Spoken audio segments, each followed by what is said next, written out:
Hello' everyone, কি খবৰ আপোনালোকৰ? মোৰ ভালেই। আজি মই ভাবিছোঁ চুলিখিনি অকণমান কালাৰ কৰোঁ। তাৰ কাৰণে মই লৈছোঁ ষ্ট্ৰিক্সৰ ৰেডিছ ব্ৰাউন 0.6 শ্বেডৰ এটা কালাৰ। ইয়াৰ প্ৰথমতে মই অকণমানি এটা বাউল লৈ লৈছোঁ। তাৰপিছত এই কালাৰ দুইটা আছে।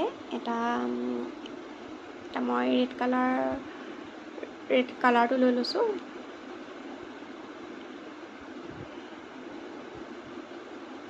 উলিয়াবলৈ বহুত প্ৰব্লেম হয়। উলিওৱাৰ পিছত মই আৰু বগা কালাৰৰ সিটো লৈ লৈছোঁ।